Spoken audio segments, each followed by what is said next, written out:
Hi, pen friends. It is Christy back again. I am just on the video bandwagon, although I think I'm a little slow at the editing, so I'm not exactly sure when you're going to see this, but this is my currently inked for September. And if you watched my Walk With Me Autumn Ink Rainbow video, and I'll link that up in the cards above, I said I wanted to choose 6 from that ink rainbow to put in pens. And I put up liar because I have put 10 of the 12 inks into pens. I just couldn't help myself. I couldn't narrow it down. So I'm going to share what pens I chose, give you a small writing sample, and make notes for myself so I remember what's in what pen. Because I don't know, I've only generally had, 6 to 8 pens inked at one time, and that was okay to keep track of in general because I kind of matched the ink to the pen. I couldn't exactly do that here, but man, I am having a hard time keeping track of 12 inked pens. So up first is the Diamine Oxblood. This was my choice for red. And you saw this during 30 Inks, 30 Days, I think possibly in week 1, and it was in a really large Fude nib. So now we're looking at the opposite spectrum, and this is my Lamy Safari in charcoal with the extra fine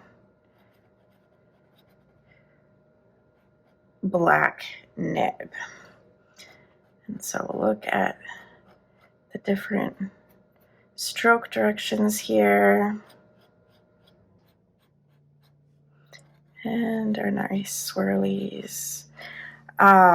Because of the fineness of this nib, it feels slightly scratchy, and maybe you could even hear it a little bit, but that's kind of par for the course for extra fines. I may try shifting things a little bit.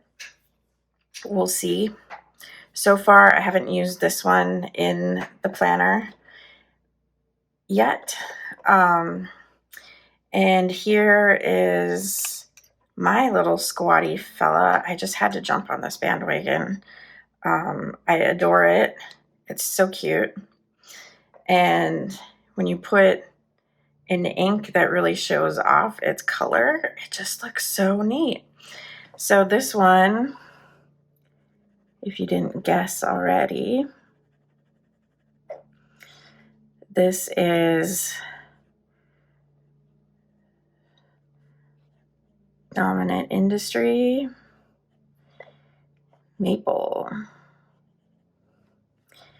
And this is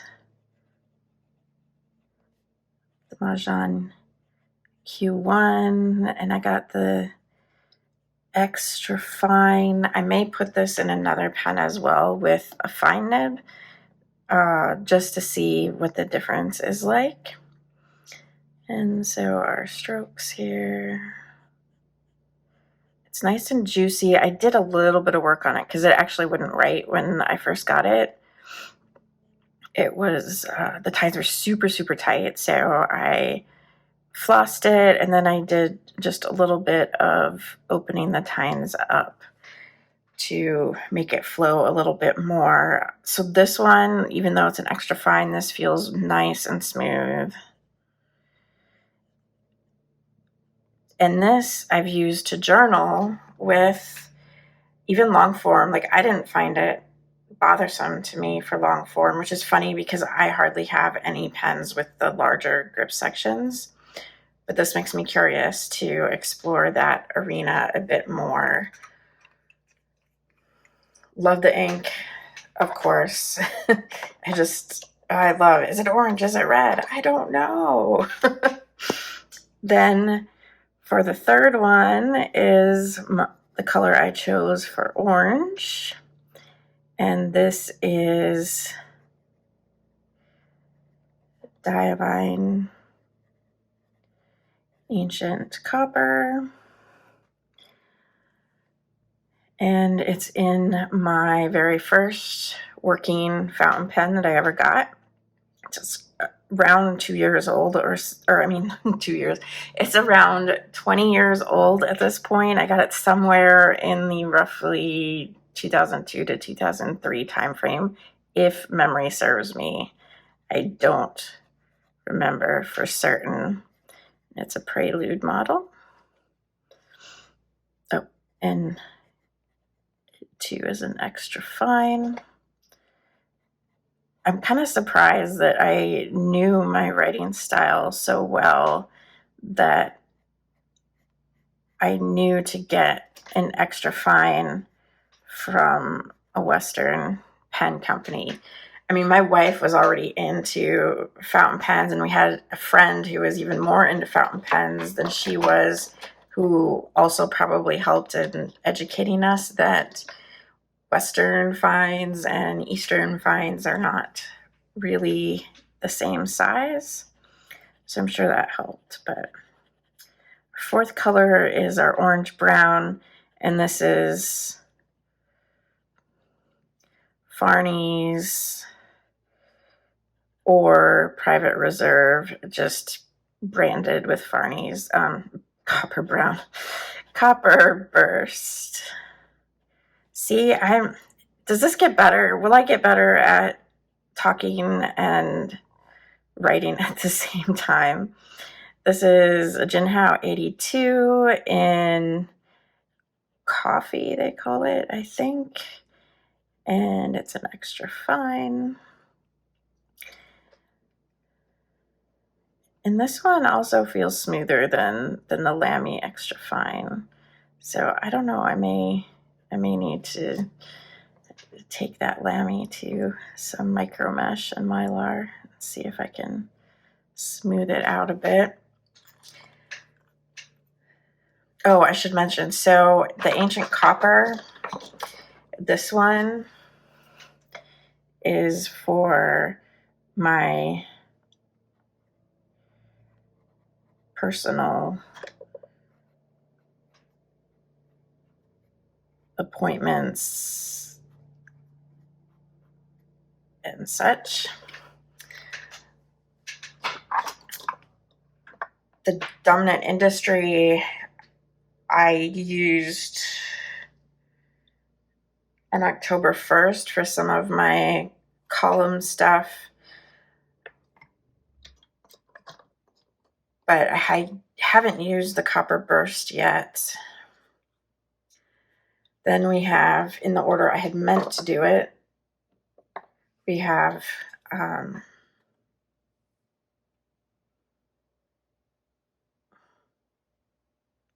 do we have here? Oh yeah, yellow. See, I can't keep track of these things. I'm really glad I put this in a pen. That wasn't a flex pen. This is the Wearingeul Sanshiro that I went on about how much I love during 30 Inks 30 Days, but I had it in a flex pen. And this is another Jinhao. It's Jinhao month here in my studio. This is the Jinhao 86 with the fine, and these are hooded. They're the Parker 51 clones. But why I'm glad is that a lovely commenter pointed out that this color is being discontinued, and if I want it, I should grab a bottle. And had I just gone off of the Flex Pen experience, I would have jumped and purchased a whole bottle of it. But outside of that, in a size nib that I typically write in, it's too light. It's too straight up yellow. With the Jinhao, I got a really kind of green gold sort of look to it, and it was much more legible. So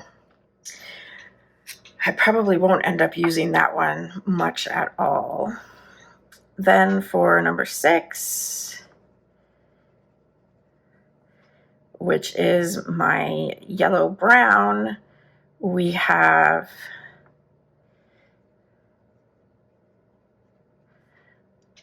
Dominant Industry, November Leaves, and this is a Jinhao X 450, right? Yes.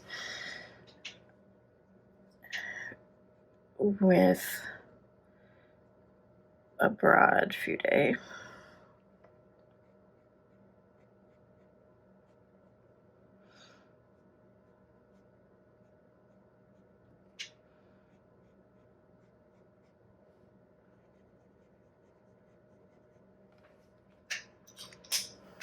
And this one I'm using to background color some headlines and to just write some headlines in real bold color.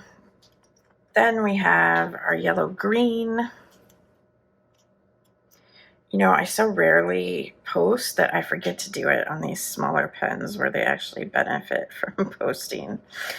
The yellow green is Birmingham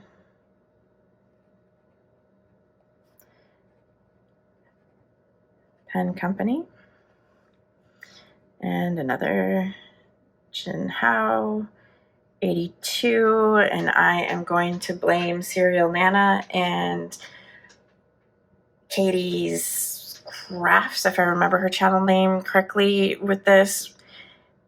There has been, Serial Nana put out a video on like how these pens are kind of like Lego for pen lovers, and you can unscrew the finials on both the cap and the body, and so you can mix and match different colors and come up with some fun results. This is an extra fine as well. Most of these Jinhao nibs I've done a little bit of work on. The only exception would be the Fudes. Well, I think the bold Fude I had to floss with a brush shim, but I don't know how one should take a Fude to micromesh or mylar, so I have not done anything like that with them. Now this one doesn't have a primary purpose in my journal, but I have used it for some of the daily journaling that I do.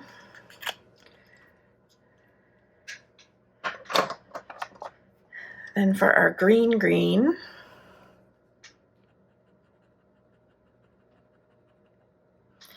we have another Birmingham.